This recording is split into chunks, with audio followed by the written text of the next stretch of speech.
everybody? Welcome to the show. We got some groovy music over here. We have a great guest today. We have Mr. YouTube legend, Tom Grossi, everybody. I did it. I made it. Wow, we got applause and everything, huh? Yeah, dude, I got this new software that I'm testing out. It has some cool stuff, but I don't know how long I've been recording. Because like, it just took forever and ever. That was a long intro. I was dancing the entire time. I was getting tired by the end of it. It just kept saying initializing, so like I wasn't sure if it was recording. I'll have to probably check that out before I post it. But also big shout out to the sponsor of the show before we get into this thing. Quick Trip.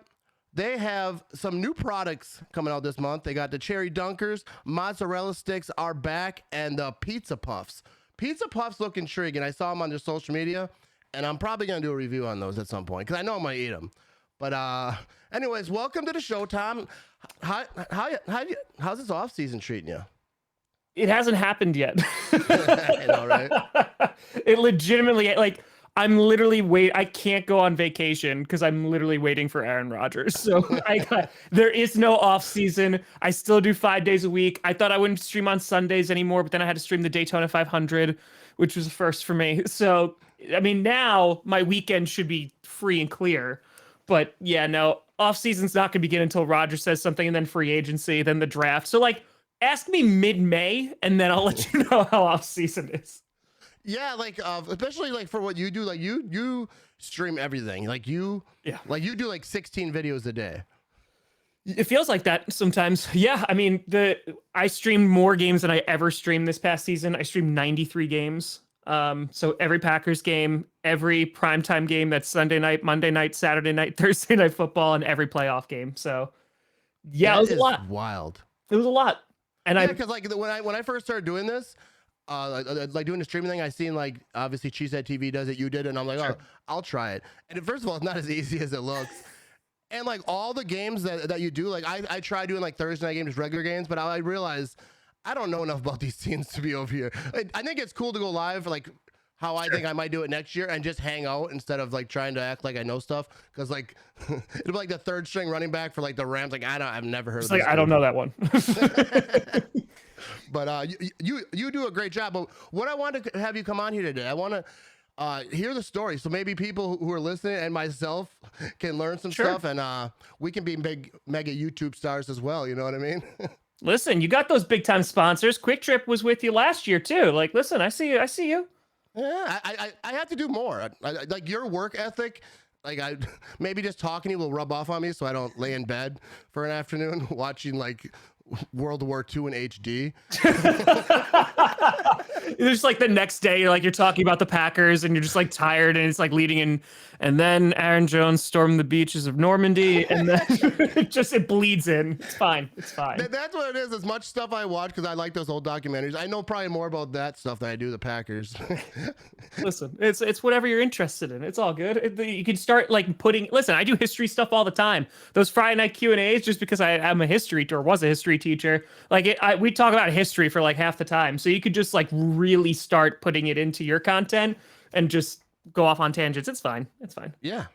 That's good. Yeah, you were a teacher. I didn't know that you were a history teacher. I think that'd be cool. History's cool. I don't know enough about it to like talk on a microphone about it, but like because like people are like, that's all wrong. Like I don't know how I watched so much of it and still probably have that, because I'll tell my wife something like, "Yeah, did you know?" And it's like, that's absolutely wrong. This is factually incorrect. And you're like, but it sounds really good. Yeah, like that TikTok video really got me going though. Listen, that's the number one source of all history. It's fine. Can't be wrong. All right, so let's bring it back. All right, let's like I even got a little music here for that. Let's bring it back to when Tom Grossi first started. Wow. We see that the budget really went into production this episode. We're bringing out all the stocks there, every sound effect we got. Yeah, we're gonna roll them all because, like I say, if the production is high, people will assume the content is too. Content's already good, so now it's just the production starting to match it. Got it. So, what was your very first YouTube video? I think the first one that's on there it was just a random one that I posted when I was doing stand up, and I was hosting a show at a barbecue place on a Friday evening, and a spotlight fell on an audience member while I was hosting, and I was like, huh. Anyway, so like it's like a 2-minute clip. I think that's like the first thing that I ever posted on there. But then the first Packers thing I ever posted was the reaction to the championship game against Seattle. That was like the first ever like Packers piece of content I ever produced, and that was like what kind of got the ball rolling for everything. Yeah. So I don't. I was gonna ask you. You mentioned stand up because like that was before everything, right?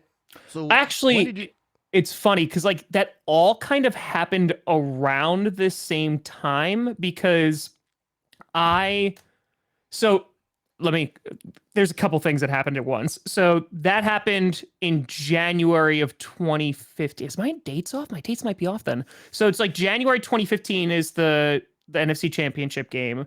I started doing stand up. I thought it was 2015. I could be wrong. I thought it was August of 2015. It might have been August of 2014. I thought it was 2015. But I started doing stand up, teaching, and like podcasting all around the same time. It was like all in the same year because I like, God forbid, I just had one job to do.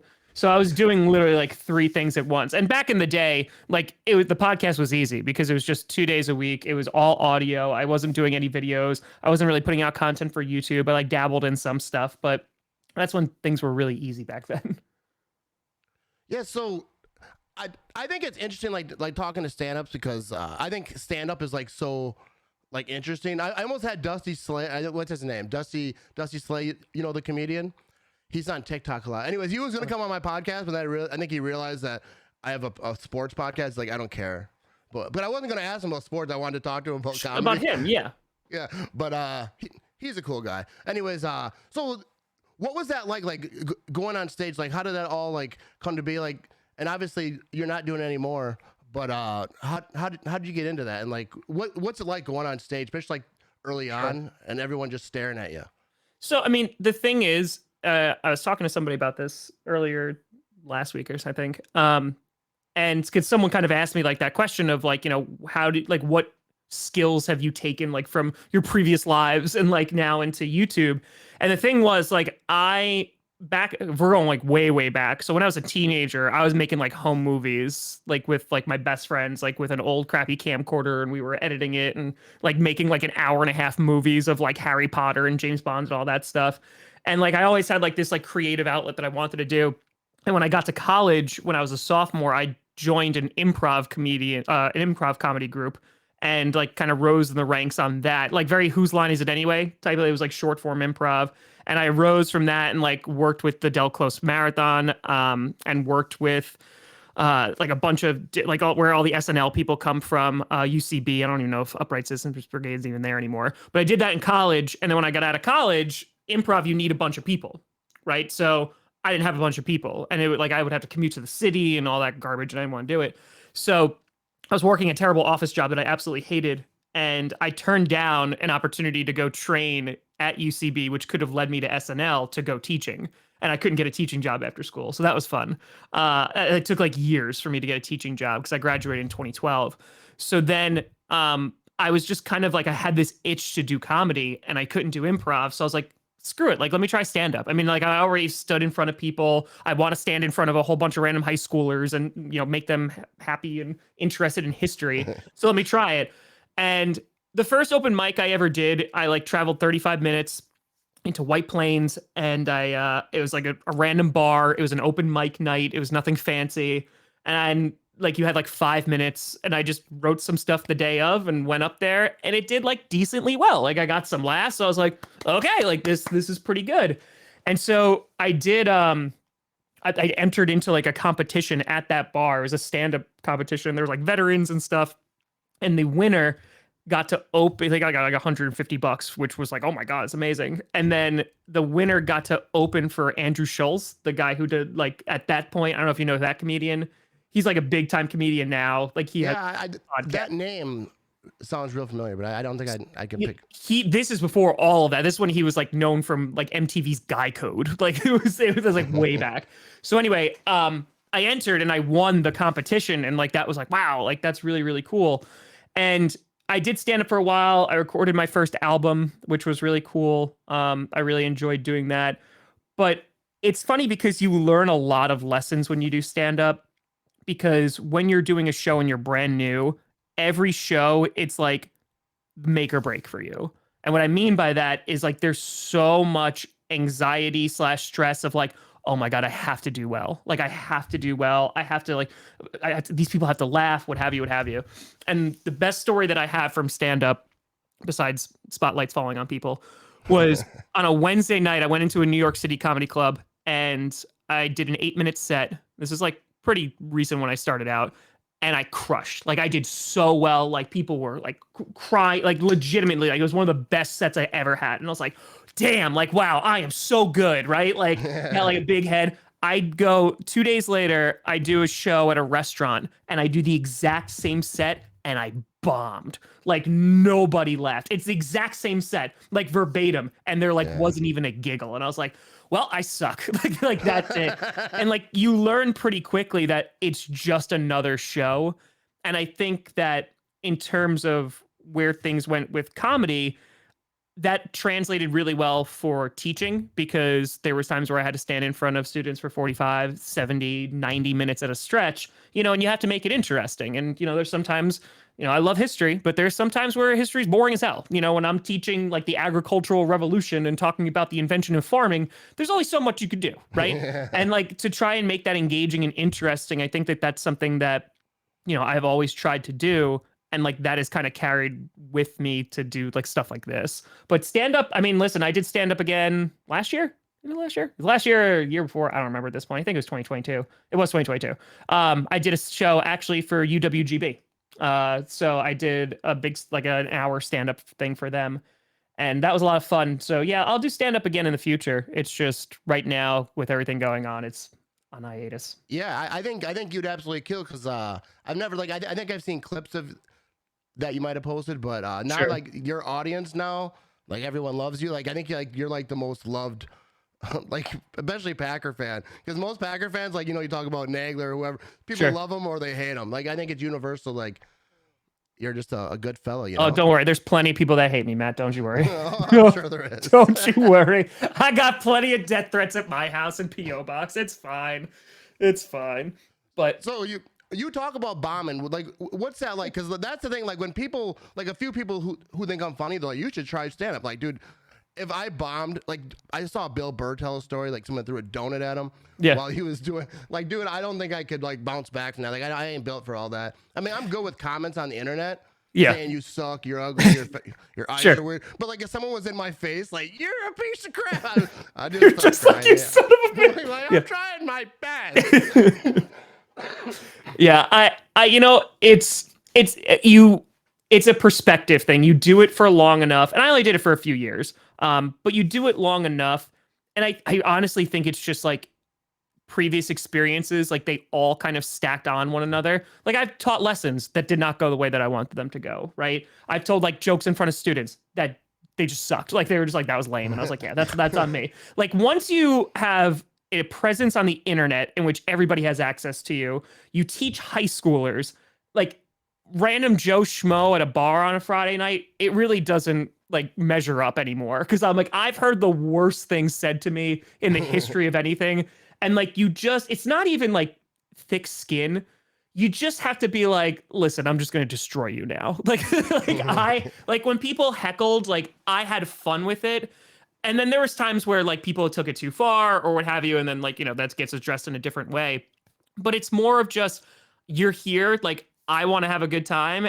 And I think you use like, it's funny, like classroom management techniques in which like, somebody interrupting the show, unless you really suck and like the audience member's funnier than you, like you can have the audience turn on them. Oh, and it's so great. Like if someone a-hole's just like yelling out stuff, like, and you get the audience to turn on them and like police themselves, it's a 10 out of 10 experience. So, I mean, again, it comes with just the territory, it's experience of doing it over and over and over again. And you realize like, oh yeah, I suck tonight, but I have another opportunity the next night. Like that's why in stand-up, they say it takes like 10 years to really get anywhere. And that's a decade. Yeah. Like that's a long, long time. And it's just because it takes forever to break through. It's so oversaturated. And on top of that, to get really good at your craft, you have to dedicate that kind of time to it. Where like if you bomb, like even the professionals, like Bill Burr, he's bombed. Like all these guys have bombed. It becomes another night and you try to have fun with it. Yeah, I think stand up and teaching is kind of like, because stand up, people go there expecting a laugh. Yeah. So like they're like, you better be funny. And the thing about teaching is you're trying to teach something to people who don't want to learn it. Correct. That's accurate. Yes. They're not like, they're not like, dude, where can I learn history? Like, No, they're not going and they're just like, I don't know where to go. There's no places. But yeah, I was a horrible student. So I feel for teachers because I interrupted like I'd walk into class sometimes, the teacher would just like go to the office. I don't have the energy today. It's like, not today, Matt, not today.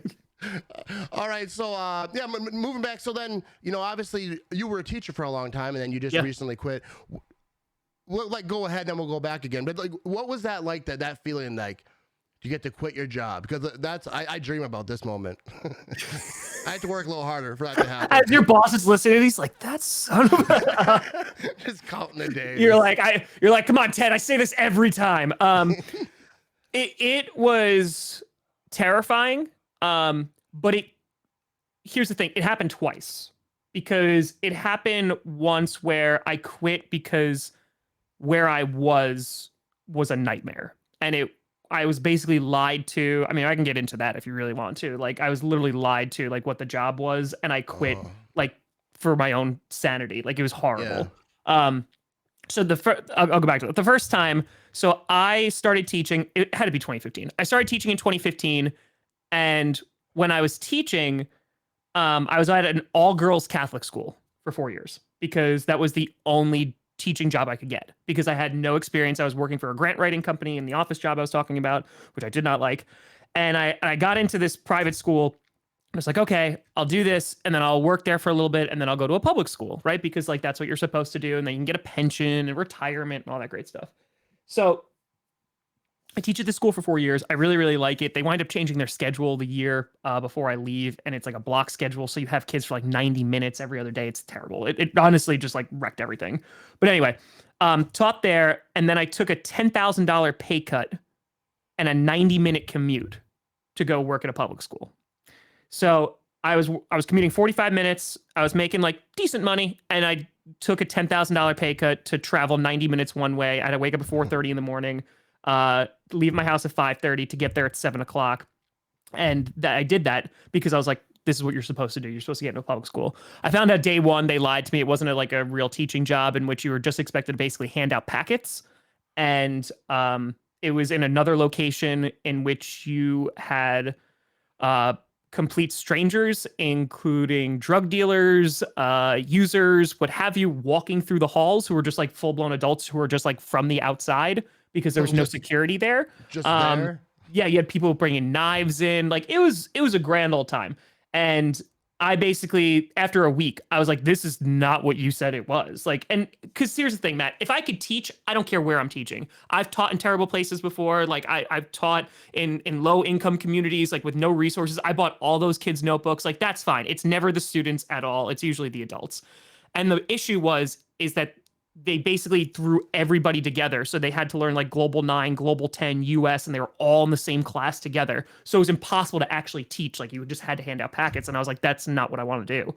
So like 2 weeks in, I was like, yeah, this is not what I want to do. And so I handed in my notice and they're like, yeah, if you don't stay for a month, then we're going to take away your teaching certificate. Like we're going to go after you for the state.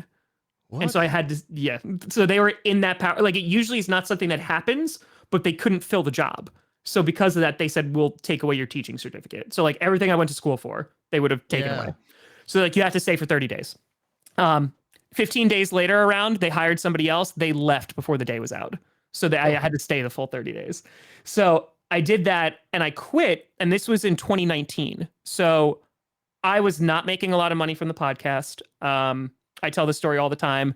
I started in 2015. It took until January of 2018, so 3 full years for me to make $200. And that was an ad revenue. So I was making nothing. So at this point, like I was making a little bit of something, but not enough to pay like any bills or anything like that. I think I was making a quarter of what I was making teaching. But I was like, I need to get out of here. Like, I'll go sub every day. I don't care. I'll make $150 a day and then I'll just do this. And so I quit and I thought that was going to be it. And I was subbing and I just was not bringing in money. Like, it just wasn't happening for me. So I was like, okay, I'll go back to like get like a leave replacement job and, go teaching full time, whatever. So I did that. And then that last year of 2020, the pandemic hit. So it was the 2020 draft where the channel really blew up because the Jordan Love pick happened. And that reaction went everywhere. So, and that was, I remember vividly, I streamed the entire thing on my like crappy webcam and like, it was all blurry. It didn't look good. And it's 2:30 in the morning. I'm making these videos and I go, you know what? Let me just clip out this Jordan Love reaction. Maybe people will like it. And it takes off, right? So the channel's picking up some speed. I think I can do it alone. I really think like I can just do this and I'd be okay. But I'm terrified that COVID is going to cancel the NFL season because we didn't know. In 2020, we had no idea, right? Because they were talking about that. You had things that were shutting down the NBA. They're going in a bubble. Like there's all these things that are happening. And I was like, well, if they cancel the NFL season, I'm screwed because then I have no job. So I wound up taking a full-time teaching job. It was the best commute I ever had. It was literally 20 minutes away from my house. But it was the worst year of teaching I ever had by far because I was going really hard on the channel full-time and I was teaching full-time and all the kids were virtual. So like I didn't know what 90% of my kids looked like until they graduated in June because you didn't have to keep your cameras on. It was miserable. That whole school year, so from September to June, because I was putting out content 5 days a week, been doing that since 2019. I was getting 3.5 hours of sleep a night. I was going to bed at 2:30 and I was waking up at 5:30. So 3 hours sleep. And that was every day I was doing that. And I was streaming on Sundays and I was still putting out content. I was writing scripts during my lunch break. There was when JJ Watt got released by the Texans, I drove home on my lunch break, recorded, edited, uploaded, drove back and walked into my classroom right as the bell rang for me to teach. And it destroyed me mentally. Like just like absolutely, I couldn't sustain it. In which I was doing that. I loved doing it more than anything. I was starting to put out more content. I was streaming more. Stuff was going on in my personal life that really wasn't great. So by the time it all kind of led to I'm gonna quit, I put it in my calendar. The alarm is still there. In October, I knew I was gonna quit. Like I knew June 25th is my last day. It's my last day teaching, and I put it in my calendar, and I was crossing off days. I was teaching to the best of my ability, and I did the best I could to navigate like this terrible virtual crap that was going on. But it was truly, truly terrible. So by the time the end of June rolled around, I made good money in 2020. It was the first time I actually made more than I did teaching, which wasn't saying much, but I made more than I did teaching. And in June, I was like, you know what? Even if I fall flat on my face, I don't even care at this point. I'm like, I have to try it. I have to try it because I can't do both right now because it destroyed me mentally. So I took a leap and it was just like, it was still scary, but it was just a relief. And like, I will tell you now, 3 years later, well, now 2 years later, not even, I still have like nightmares about teaching. And I loved it. I loved teaching. I was really, really good at it. And I loved the kids and like the students were phenomenal and, they're fantastic. It's never them. But the constant stress of doing 2 jobs, getting 3 hours of sleep a night, I was shot. So it was just a relief by the time it was all over. Yeah, I don't know. I definitely get it because like even with my job, like I have to decide I'm gonna do this. I'm gonna make this video. And then after the day though, because I'm unlike you, I just like, man, maybe not, maybe. Yeah, dude, it's tough. I mean, no one's crying like content creators any rivers, and no one's asking for that. It's just, it's a full-time job. And the thing is, like, people thought I'd slow down after I quit teaching, but I still get like now I get 5 hours of sleep a night. Like I've upgraded, but like now I'm so used to it. And people are like, well, Tom, like, aren't you gonna be burnt out? And I was like, I've been burnt out since August of 2019. Ever since I put out content 5 days a week minimum, I've been burnt out. But it will never get to the level where I was in 2020. It will never get there again because I don't have to do both. So I will work my ass off and do all of this and put the amount of time and effort into this because it's my dream. I love doing it. I'm truly in love with my job. I like working. And more importantly, it just like it's so much better than what I had. And I'm not even just like referring to teaching. It's just in terms of like my mental state and just terms of, going forward and just being very content with my job and happy with my job. And for me, I was always a person that the amount of effort that I put in, I always try to go above and beyond. Right. And so this job is the only job I've ever had that has rewarded that effort because it's the instant gratification. And the more effort you put into it, the more you get out of it. And it's not even money. At this point, it's whatever. It's the reaction. It's the views. It's the, the support. It's all that stuff comes out the more that you do. The more I stream, the more videos I put out, the more content, like the good, it has to be good, but the good stuff that I put out, people resonate with it. And, it has completely changed my life. And I love it literally more than any other job I've ever had. And that's the thing, though, being able to do like what you love, like even people who have jobs that they like, yeah, it's like good. Like I've met a few of these people. Yeah, not at my job. No, I'm just kidding. Getting fired tomorrow. Your boss is just like, damn it, man. Why is he taking shots at us? No, but like that is my goal. But yeah, that's the key though is to have good content. That you got really that down, Matt. You're fine. No, but like, what advice would you give to people like starting out? I mean, because now it is a lot different because like everybody and their sister's doing it, like everybody. I mean, and that's fine because like there's a lot of people watch and listen to a lot of different people. But what advice would you give people starting out? So that's the thing. Everybody and their mother was doing this in 2015 too. Yeah, so like yeah, that's true. Everybody had a podcast. Like everybody did, right? And the YouTubers that were like they were active because 2015 wasn't the early days of YouTube. It feels like it was, but like there was like way like OG YouTubers and stuff. But the number one thing I have always said is like you get yourself like a USB mic, you get yourself like an HD webcam or an HD like camera, which like keep it cheap, especially when you're starting out, and you just do it because you like it. And that's the one thing that's never been lost on me. It's like, this is what I love. So I don't care. I did this for years without making a dime. And I would do it again. Because like, if this all went away tomorrow, I'd still be making content just because I love to do it. Right? It would suck a lot, but I love to do it. So if I've had so many people ask, like, how can I make money doing this? How can I do this, and this? And it's like, you can't even have that mindset. I mean, even for me, it's like I worked 6 years as a teacher and 6 years doing this. For 3 of those was completely full-time for both. So I was doing that because I loved it so much. You don't go to sleep for only 3 hours a night. You don't work on your weekends, your only time off, to do something you don't love. So it's that kind of mentality. You start cheap and you make the best content that you can make. Right. And don't like copy and paste somebody else and don't like just like, oh, let me try to like just mimic this person because that person already exists in the world. Right. Yep. You want to be you and your authentic you and you just be consistent with it.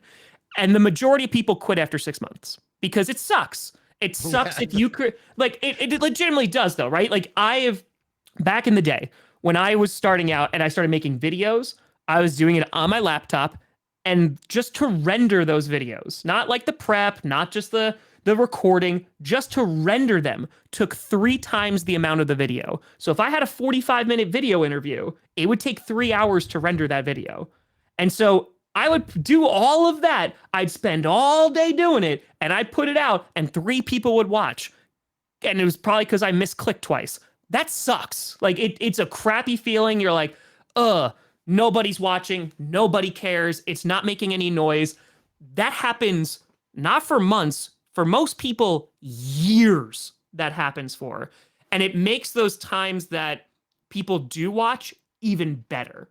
Because if you continue, you can always upgrade your camera, you can always upgrade your audio, you can always upgrade your production. But you need to like, I don't want to say you definitely evolve and all that stuff, but it comes down to you and your personality and your presence and the content that you're putting out, because people will watch, whether it's not in HD or whether it's like, kind of the audio's not great. if you have good content, people will watch, and you can always upgrade that stuff later. But people like will go out and they'll spend like thousands of dollars, like, and get like these fancy microphones and the lighting system, what have you. Dude, I didn't have this, like, I didn't upgrade my audio or my lights or my camera until like 2.5 years in. Like my shit was terrible. Like it was spiking all the time. It looked like trash. And like that's what I could afford. I literally couldn't buy anything. And like but I never spent any of the money I made on YouTube. Plus, like I didn't make any forever. Like it took legitimately years until I was like, okay, I'm gonna buy a soundboard. Okay, I'm gonna buy lights. Okay, I'm gonna buy a better webcam. Okay, I'm gonna buy a better camera.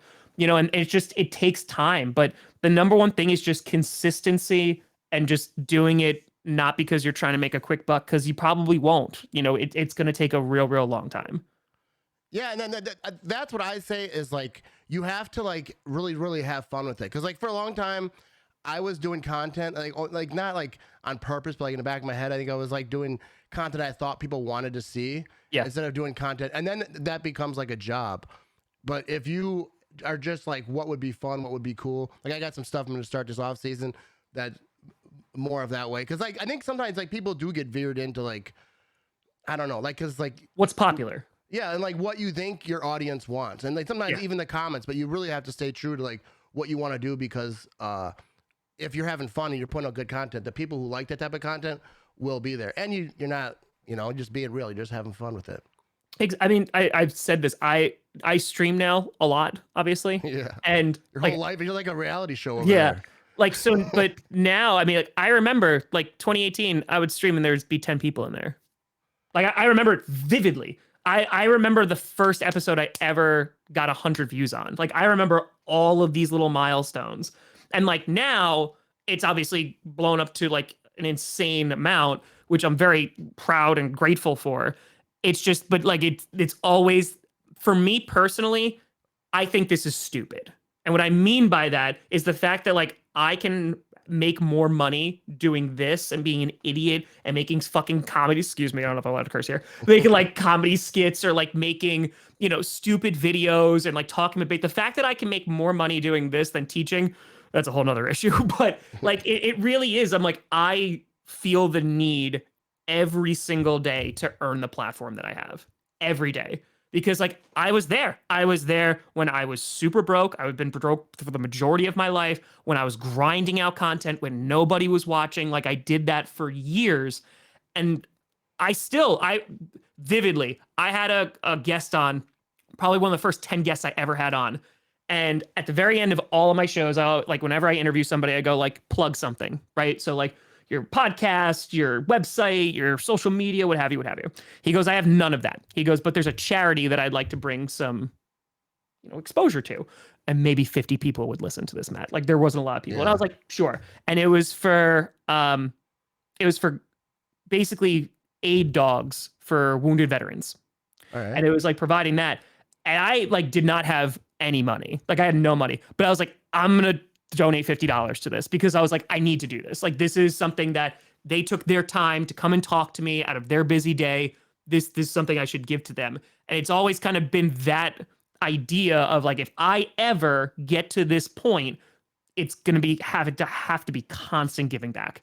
Has to be, because I'm in a position now where I can give back to people. And whether that's in the form of fundraisers, whether that's in form of like rating people's channels and smaller creators and helping them out, whether it is interviewing folks and like giving them a platform to like show what they can do.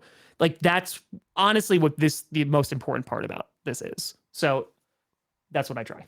Yeah, you give an insane, like I obviously don't have the reach that you have, because like you're talking about the game streams like nobody watching. Like even today, like there's some games like where I peak, they bounce up, but sometimes like there's nobody watching when I'm live, or there's like whatever 50 or whatever. Yeah. But like the fact that like those same people are always watching, so it's like it doesn't matter like the number. It's like that this dude or this lady like really they enjoy what I'm doing. So I think that's what makes it special. But anyways, I want to talk to you about your charity stuff. Like your followers, you're like the Bills fan base is known for like giving out money. Like your audience just gives an insane amount of money. Yeah, we we do a lot of, we call it just chaotic good. Yeah, and it's honestly just a lot of times it's random. But it's it's all about the community build. You're talking about the same people that are in there, like for your streams.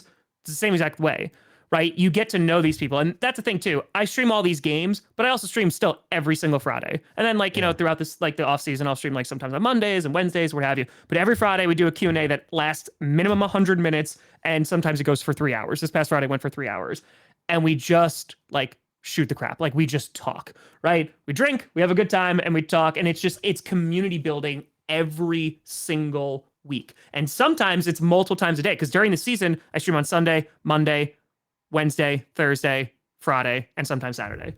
So at least minimum, it's 5 days a week. Yeah, at least minimum.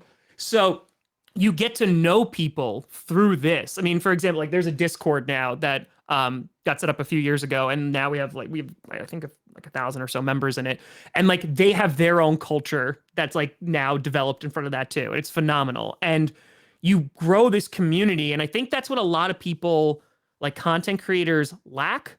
In my humble opinion, is that they make content, which is great. They may be the best content creators in the world, but then they may have, listen, a lot of people have more subs than I do, right? But then they try to do fundraisers or they try to do stuff that's community based and it doesn't do well. And they all are like, why? And it's because like you need to invest in the people that are investing in you. I truly believe that. And maybe that's the teacher aspect of me, like what have you. No, but I totally agree with that.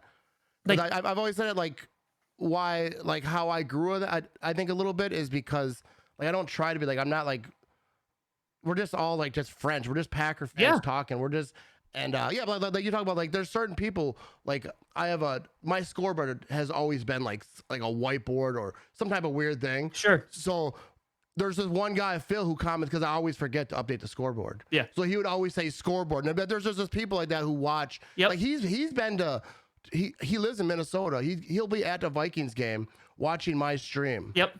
Like because he lives there because he goes a lot of Viking games. But even like Packer games, like how are you? He's at a game Yep. watching my stream. I'm probably not watching, more commenting, trying to be involved in the comment section. But Yeah.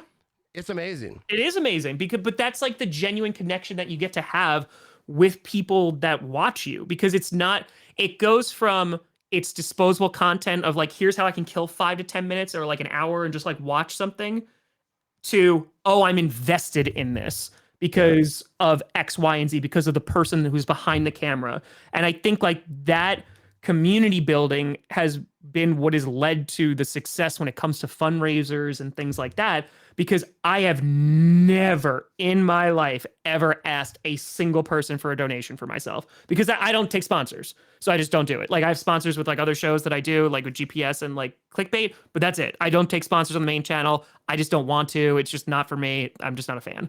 So I think that helps because it's like I'm not selling somebody something, and and I'm not out here selling Raycon or anything like that, which are just crappy earbuds. Sorry if you use Raycon, but like it's just I don't sell people crap because I have been a broke person for the majority of my life. I wouldn't want somebody I trust to recommend me a crappy product. One, but two, because I never asked for money, I've never asked for revenue or anything like that. It's completely voluntary. I shout out the people that do, and I'm so grateful for that.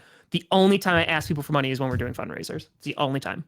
And I try to earn it. Like, when we do our 8-hour stream fundraiser. So like this past year, the first year we did it, we raised $51,000 in 8 hours. This past year we raised $62,000 in around 9 hours.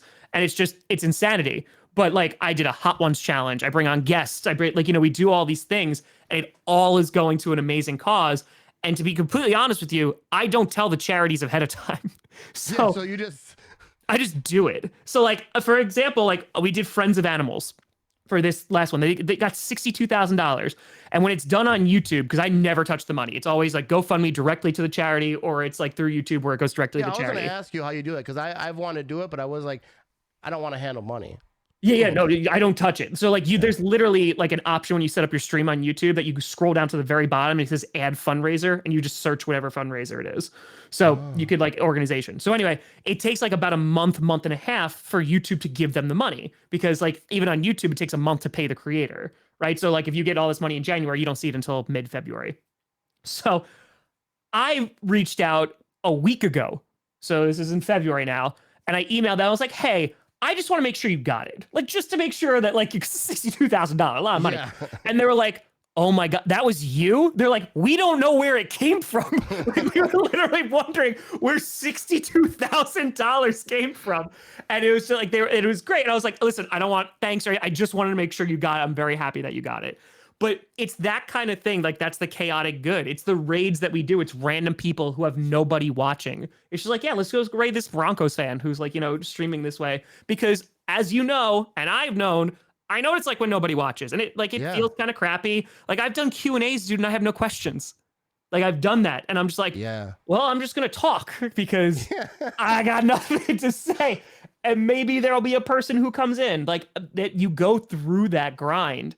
And so now, like, there's a community that I can basically aim, because so many people like use it to do crappy things, right? Or to buy things, or you monetize your audience. But if you can aim it to do like good, there's a whole lot of good that can be done. Yeah, I think if you're trying to do it the right way and you're having fun, I think all that stuff's gonna come.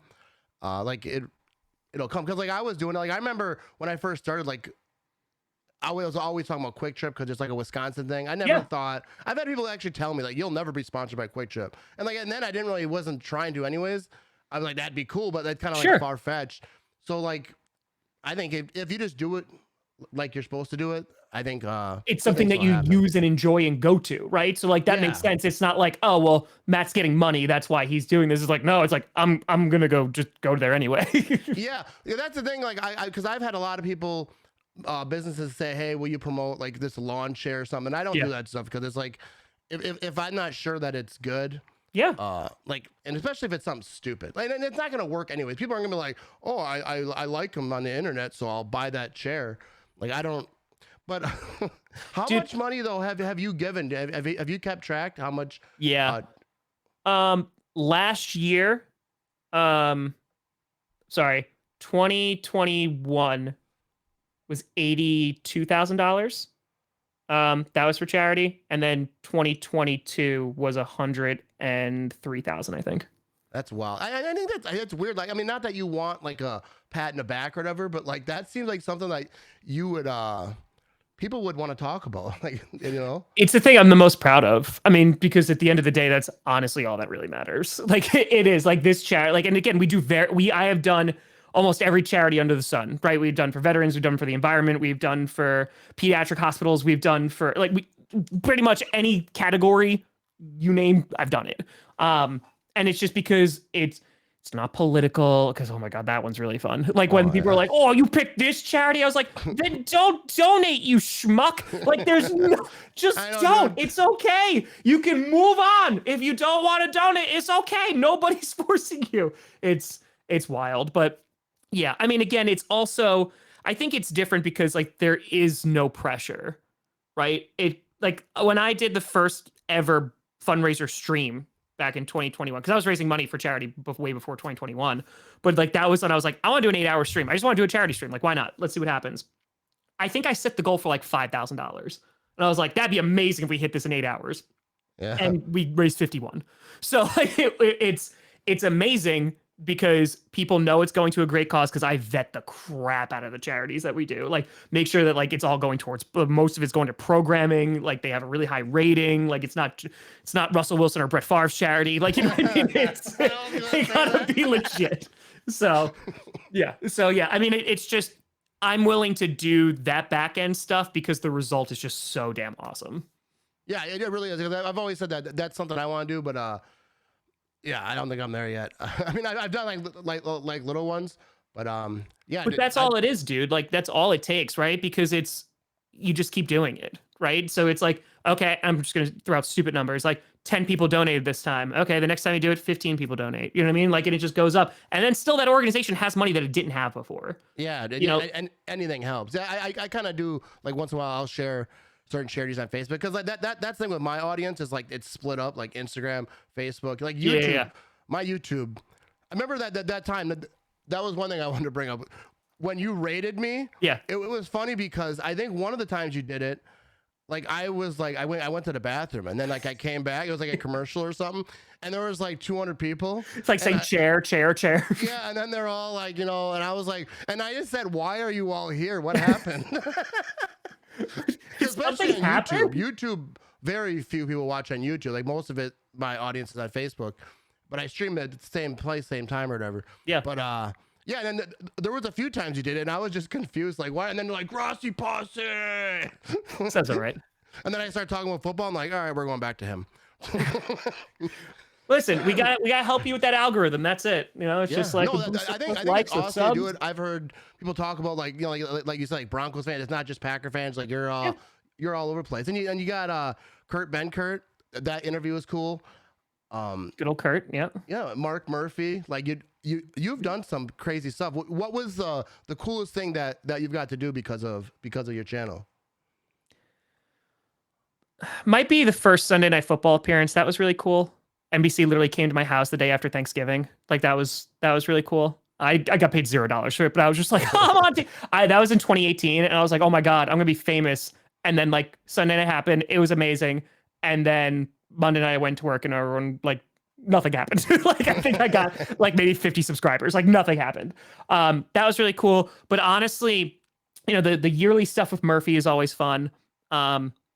It's probably the catching passes from Benkert. Like that it just was like I caught passes from an NFL QB. Like it's just like the inner child in me. And it honestly didn't even happen when we were filming because I hired someone from Milwaukee to drive up and film for me. And I lost money on that video, like a bunch of money on that video, but I did not give a crap because it was before anybody was filming anything. And Kurt like comes in. That was the first time I met Kurt like virtually and stuff, but that was the first time like meeting Kurt in person. And he like picked a ball out of his bag, had a Packer logo on it. And he just like tossed it, like just like for me to like feel the ball, and I caught it. And I was like, oh my god, like I just like I'm playing catch with a freaking QB. Like it was like this realization. I was like, that's really effing cool. Like that. It just because at the end of the day, like you just love. I love football. I love the Green Bay Packers, and I love football. So that for me, it's always been like my number one sport. It's something I have loved since I was 6 years old, and to have just like that brief kind of just moment was really, really cool because and I've talked about this before, a lot of the things that I do because I put out so much, it's kind of hard to stop and like reflect at times. Yeah. And the times that it does happen, they're really, really nice because they're very, very few and far between. So, because it usually is like on to the next thing. Like I'll work my ass off. Like I'll put out this video that's taken like 12, 15 hours to do. I put it out. People like it. I go, great. Next one tomorrow. So like that's what I do. Like Scooter, the guy who I do clickbait with, he went back and watched a bunch of like my narrative stuff. And that was the first time I'd seen it back since it premiered. Like, so that was years ago. And I was like, oh, wow. Like I legit like forgot about this stuff because it just, you go on to the next thing. And I think there's a lot of reasons for that. But yeah, the moments that you can actually like stop for a second and go like, holy crap, that was really cool. It feels good. Yeah, I don't know the catching from Kurt Benkert, like for like that'd be it for me. Like just catching a pass from an NFL quarterback. Yeah, because they can't take that away from you. It's almost like winning a championship. Yeah, like I got my ring. I'm done. It's documented. You can never get rid of it. Yeah, there's like no contact. All right, but before we wrap this thing up, I gotta ask you. Yeah. Is Aaron Rodgers going to be quarterback for the Green Bay Packers next season? You think? I need a clip. I know you do. I know you do. You got a source? Oh. I think yes. I think again before the season ended, I was like, yeah, there's like a 90% chance he's coming back. Then he like kind of threw in some stuff where he threw in some doubt, and he was like, oh, the Packers, they're having conversations without me, and like all that stuff. And I was just like, like it was just like these little things. So now I really think it's a toss up. I don't think he retires. I really don't think he retires. I'd actually legitimately be shocked if he retires. I think either he wants to come back and the Packers say okay, or he wants to come back and the Packers say no, thank you. And it's going to take a lot for the Packers to say no, thank you. Just knowing like some of the people within that organization and how they handled the Rodgers stuff. And I was in the building for that and saw the chaos of it, I think that if here I put this on Twitter too, in a PR move, now would be the best time to move on from Aaron Rodgers. If you're the Packers, I'm not saying that's what they should do. I'm not saying that's what they're gonna do. But from a PR perspective, it's the best time because he didn't win MVP. That's why.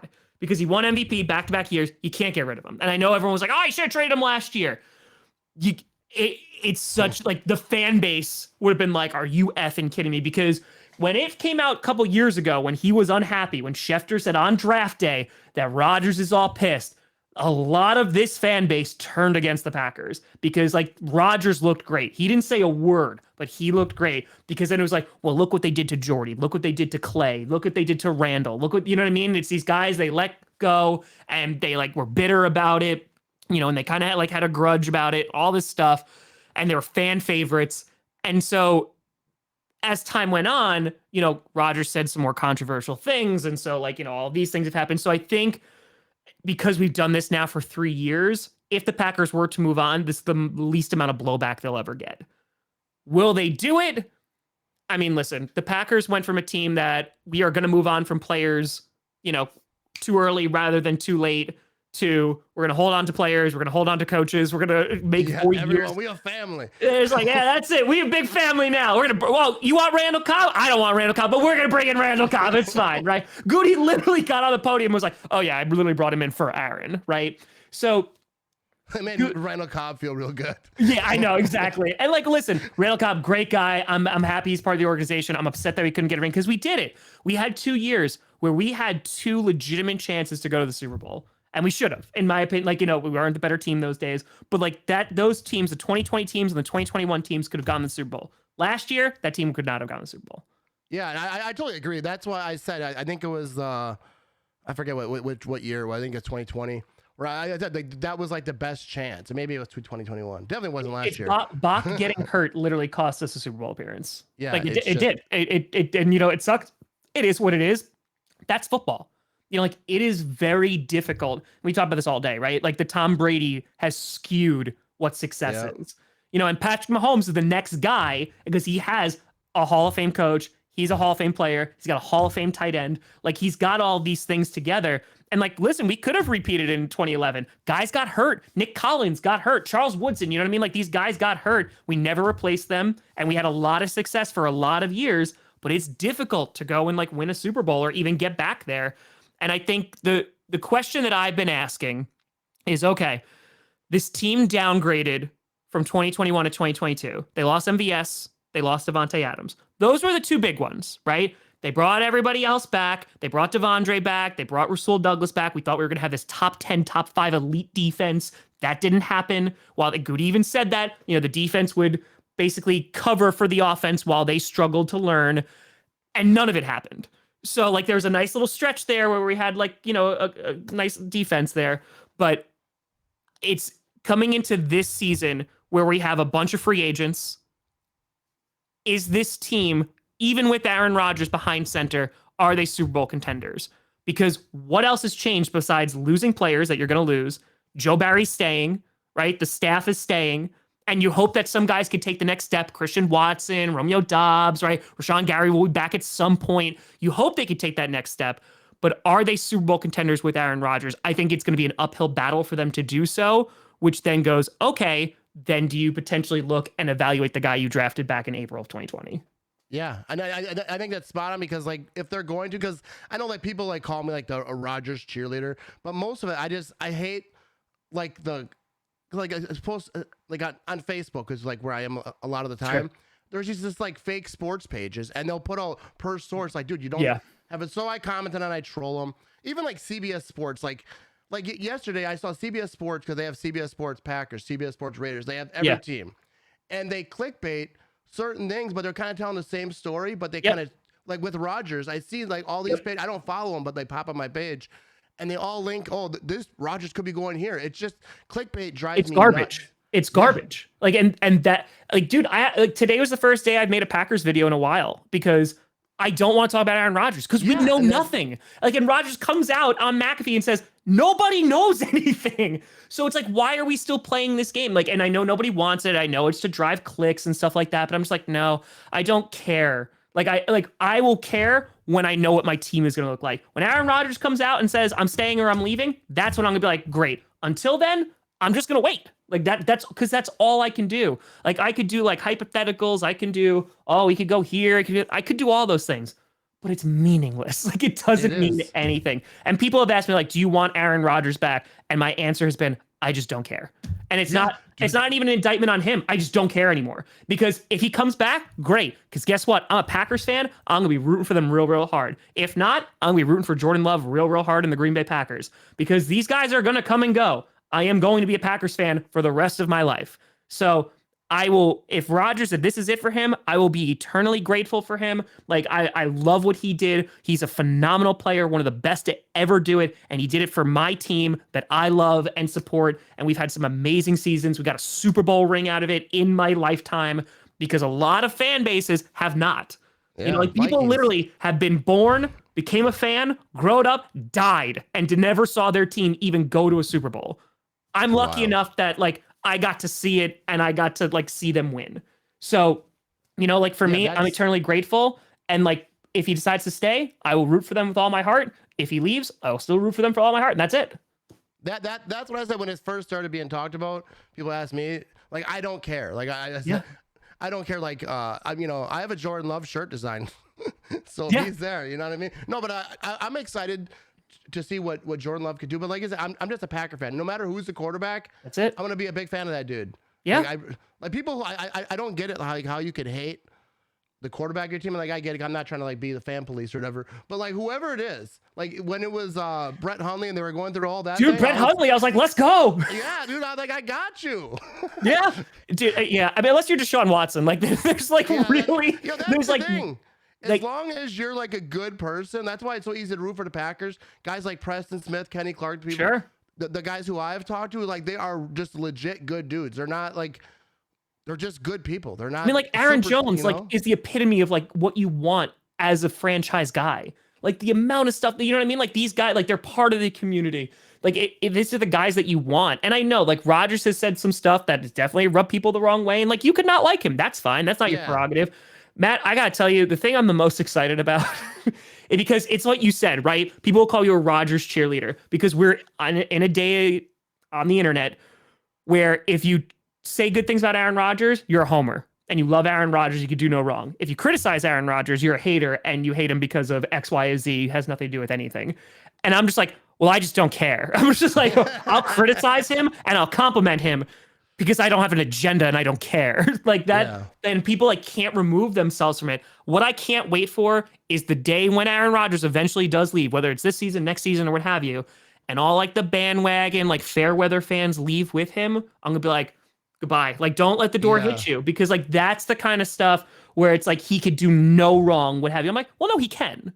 Right. And like, I'm not like trying to be overly critical or anything, but like we can also point out like, well, this is where there were some issues. Like he did miss some like people in 2019 looking at Aaron Rodgers going like, oh, like they went to the NFC Championship game. I was like, yeah, but he also wasn't playing like Aaron Rodgers. Like he was missing throws. Like he wasn't god awful, but he was missing stuff. And I understand why they drafted Jordan Love. I didn't agree with the pick like there. It had nothing to do with Jordan. I just like, I didn't think we needed a quarterback in the first round. Everyone knows your opinion on that one. Yeah, like I like Jordan Love legitimately. So like, there's that clip of me screaming into a pile of clothes, and as soon as that's done, it's like, well, Jordan Love has a lot of potential because like I like him. I just didn't like the pick. And so going back now and like looking at it, I'm just like, I understand it though, because you thought that Rodgers was going to start to decline. He didn't. He won back-to-back MVPs, and the Packers, went, well, crap. Yeah, because like, what do we do now? They're in that spot. But yeah, but talking about, because like I remember like Brett Favre, like back in the day, dude, like I'd go to war with people defending Brett Favre. I loved Brett Favre. Yes. I mean, times change. Yeah, no, not so much.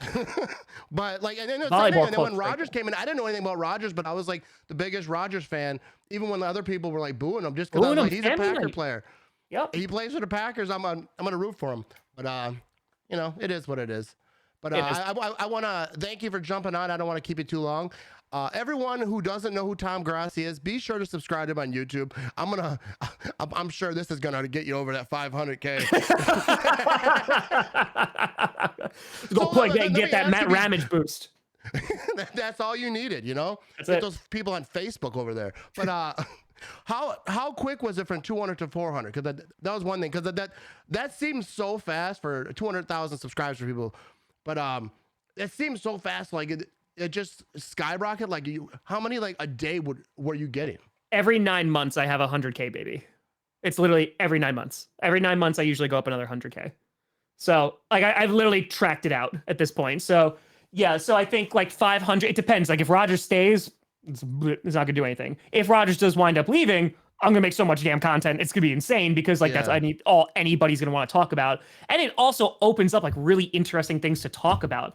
Because like right now, I can't talk about crap with the Packers. It's like, oh well, here's who they might resign. I don't know who our quarterback is. Yeah, so, that's such the thing. Like with me, because I don't want to put out content just like Rodgers and this and that. Like, yeah, I'm not trying to be like a media type dude, but it's like, but there's really nothing to say right now because we don't know. There's nothing.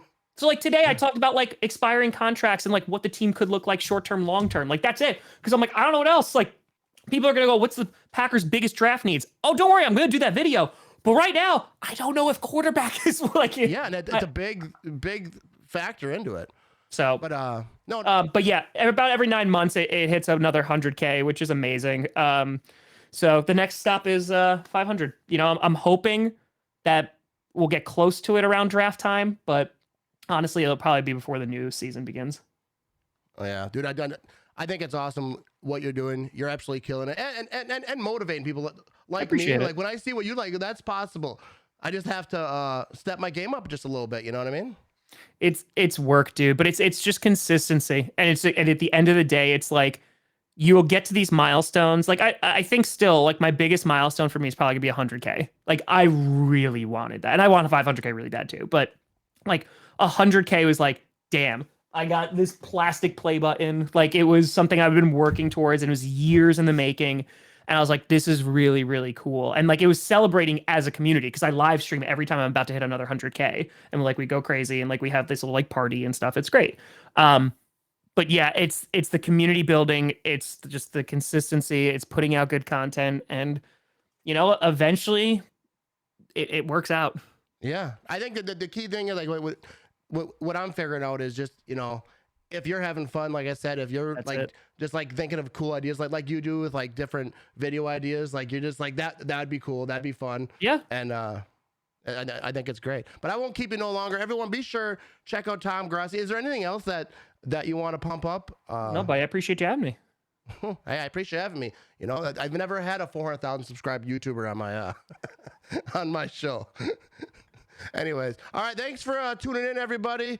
And, go Pack Go, and let me get this music. That was not the right song. Yes, that was there was a different music. It was not the right music.